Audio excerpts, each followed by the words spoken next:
मैं उसके स्वप्न में जाना चाहता था। वो हरी हरी कमीज मैंने पहन ली जो उसे खूब खूब पसंद थी, जिसकी दोनों जेबों में रखी जा सकती थी 2 चिड़िया या 2 सफेद चुहिया। तोड़ लिए मैंने उसकी पसंद के फूल बिना पूछे पौधों से और गुच्छे बना लिए। सन की थी वो, सनक की हद तक पसंद था उसे समुद्र। अगर कोई न टोके तो घंटों, दिनों या शताब्दियों तक देखती रह सकती थी वो लहरों का आना जाना। पॉलीथीन की विशाल थैली में मैंने समुद्र को भर लिया। आप अंदाजा भी नहीं कर सकते कि कैसी तकलीफ दे बात थी ये समुद्र के लिए। साथ तो वो हो लिया, पर आशंका लगातार बजती रही उसके दिमाग में कि रात पे रात इधर से कोई गुजरा और नदारद पाया समुद्र को तो बिना बात का बतंगड़ बन जाएगा। तट के पास से ही मछुआरों से मैंने एक नाव मांग ली और बांध लिया उसे अपने दाहिने कंधे पर। उसका पाल जब हवा में लहराता तो लगता जैसे ताजे कोरे कागजों पर कोई महाकाव्य लिख रहा हो। चांद मैंने कमीज की एक जेब में रख लिया, दूसरी जेब में क्योंकि सिगरेटें थी इसीलिए तारे, वो प्यारे प्यारे ढेर सारे सितारे पैंट की जेबों में भर लिए। तारे, वो गिनती गिनने के खिलौने। कई बार शुरू किया जिन्हें गिनना और पूरा पूरा कभी नहीं गिना।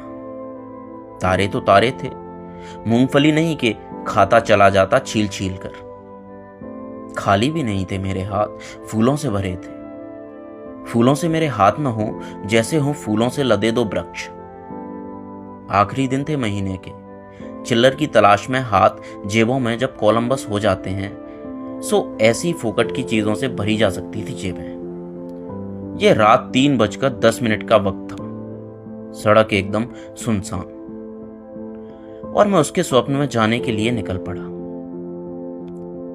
मैं इतनी सारी चीजों से लदा था, पर लुट जाने के खतरे का ख्याल मुझे एक बार भी नहीं आया, जबकि शहर में राहजनी की घटनाएं आए दिन हो रही थी।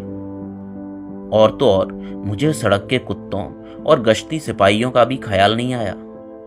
रात में घूमने निकलते हुए जिनकी वजह से बिना भूले जेब में सिनेमा का आधा फटा टिकट रखे रहना पड़ता था।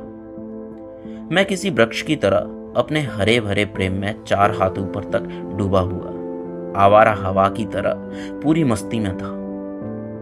कपड़े के जूते पहने, चीजों से लदे फंदे मैं बिना कोई आवाज किए उसकी नींद में पहुंचा। जूते मैंने बाहर नहीं उतारे। उसकी नींद के दरवाजे पर ऐसी कोई तख्ती नहीं थी। उसकी आंखों में दूर तक फैली नींद मेरे पहुंचने से पहले तक एकदम स्वप्न विहीन थी।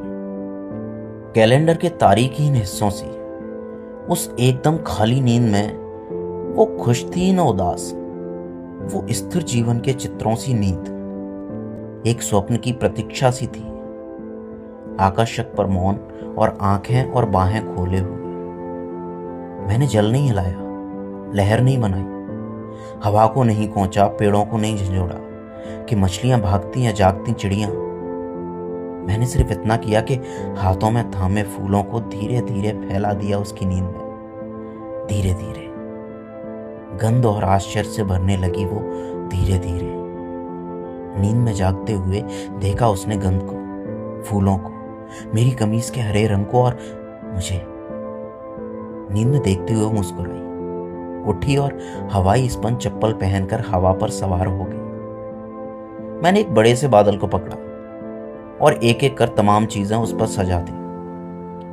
लेकिन समुद्र को मैं कहां रखता? थैली को उलट देता तो सोती हुई सारी दुनिया भीग जाती। नहीं खोली मैंने थैली। नाव में बैठकर हम थैली में ही उतर गए। बाहर बादल पर पेपर वेट सा रखा था चांद और उसके खरगोश बादल के किनारे को उतर रहे थे, या बादल पर उगी धूप। हम एक दूसरे के चुंबनों से ढकते चले गए। होठ, आंखें, यहां तक कि सारा शरीर ढकता चला गया चुंबनों से। बादल इस बीच मड़कर जाने कहां चला गया, जाने कहां चली गई सारी चीजें। हाय, स्वर्ग में भी चोरी? ऐसा तो पहले कभी नहीं सुना। लौटा तो बस धूप का एक टुकड़ा था जो घड़ी की तरह धमका रहा था, झटपट तैयार हो जाओ वरना ऑफिस का वक्त बजा दूंगा।